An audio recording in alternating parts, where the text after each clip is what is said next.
Mau belajar TPS UTBK 2023 versi terbaru? Ikut kelas online di GP Media aja. Kamu bisa belajar 7 subtes TPS dalam 20 kali pertemuan dengan benefit ebook, 12 kali tryout, dan masih banyak lagi. Harganya cuma 350.000 aja loh.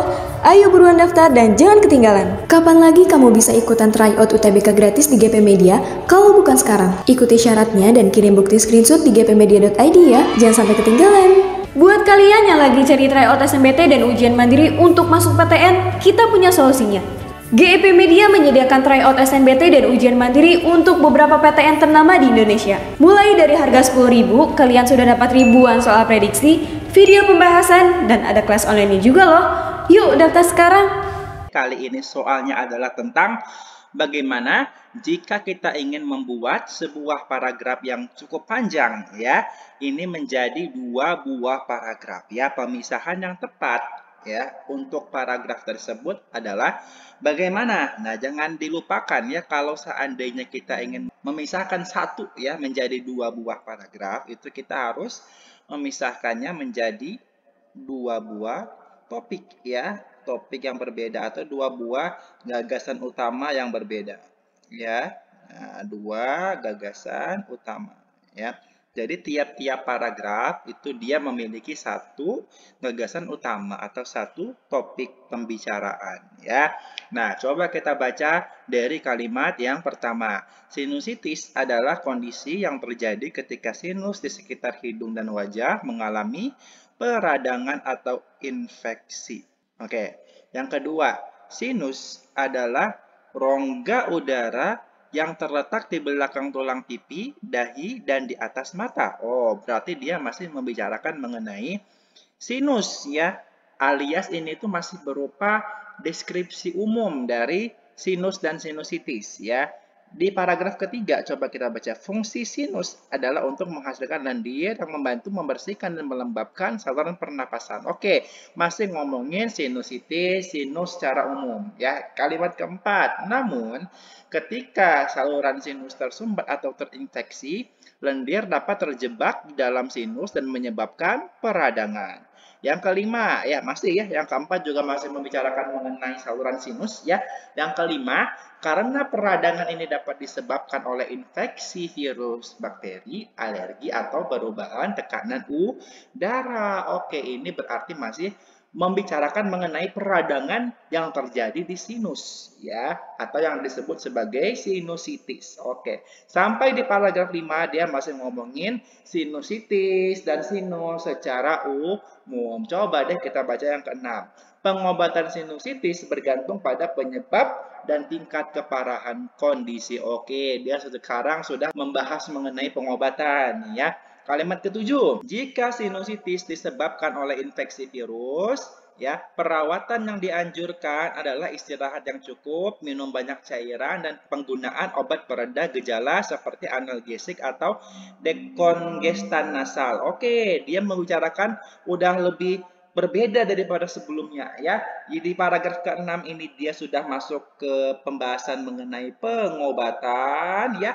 Di kalimat ke-7 dia juga membahas lagi-lagi mengenai pengobatan. Ya, di sini ada spesifikasi kalau sinusitis itu terjadi atau disebabkan oleh infeksi virus, maka bagaimana pengobatannya, gitu kan? Ya, kalimat 8. Pada sinusitis yang disebabkan oleh infeksi bakteri, oh berarti dia masih membicarakan mengenai apa? Mengenai pengobatan. Kalau dia disebabkan oleh bakteri, apa yang harus kita lakukan? Ya, dokter meresepkan antibiotik untuk membantu mengatasi infeksi.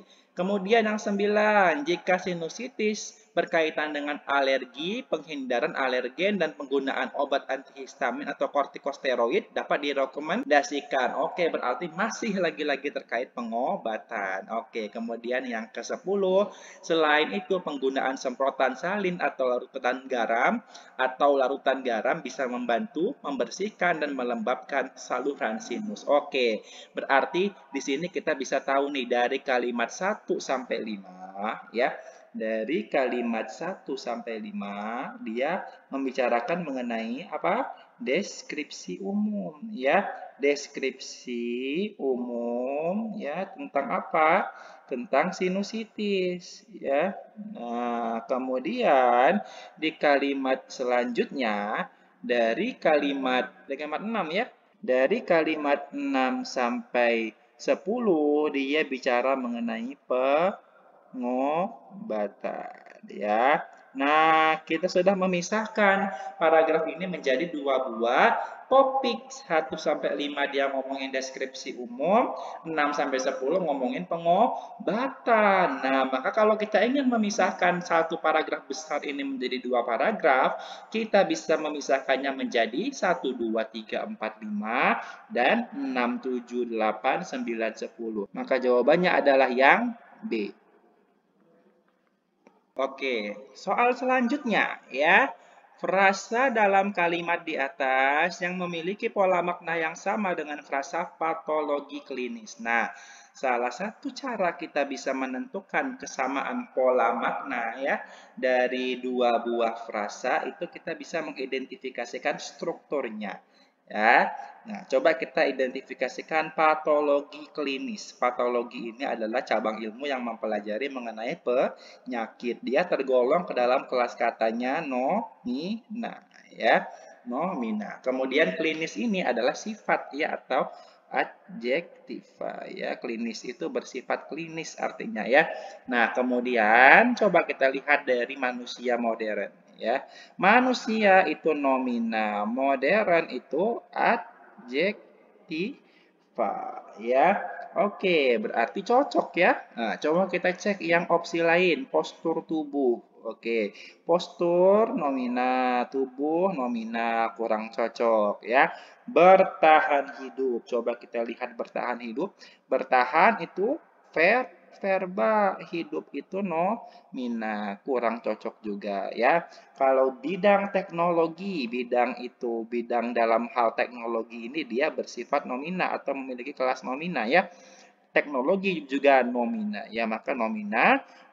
Terakhir kemampuan beradaptasi, kemampuannya itu nomina, beradaptasi itu verba, maka satu-satunya yang paling cocok ya adalah yang manusia modern.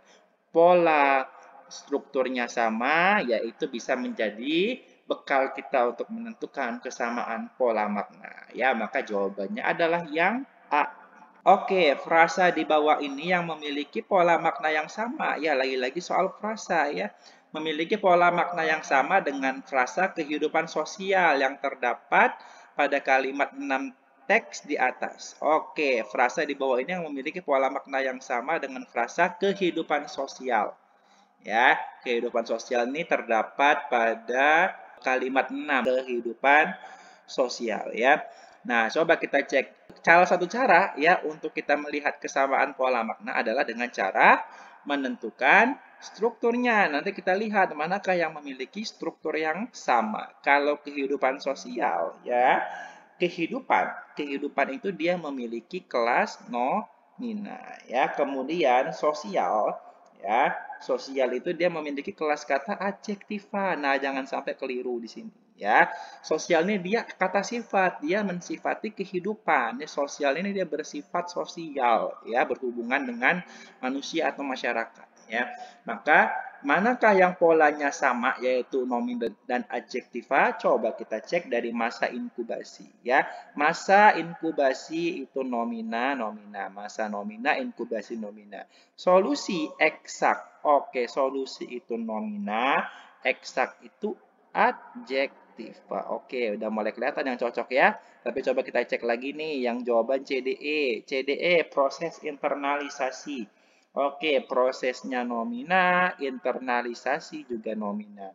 Kelebihan muatan. Oke, kelebihan di sini jatuhnya sebagai nomina. Ya, muatan juga nomina. Oke, terakhir makam pahlawan. Jelas ya, nomina, pahlawan juga nomina. Maka yang cocok adalah yang B. Jawabannya solusi eksak. Imbuhan pean dalam kata pemahaman yang terdapat dalam kalimat 7 teks di atas memiliki makna yang sama dengan imbuhan pean dalam kalimat yang mana kira-kira ya. Coba kita cek di sini. Kita sebelumnya harus tahu dulu ya, pemahaman itu dia memiliki makna apa sih pemahaman ya? Pemahaman itu ya kalau kita tilik maknanya ya, pemahaman. Ya, kamu bisa cek ke BBI juga ya.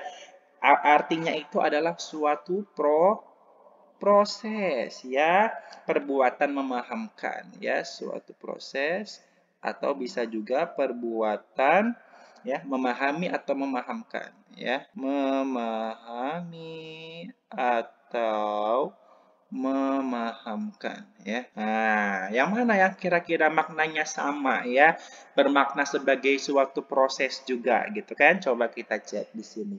Sebagian besar masyarakat di sana memiliki mata pencarian. Nah, mata pencarian di kalimat ini konteksnya itu adalah apa? Pencarian ini artinya adalah pekerjaan ya.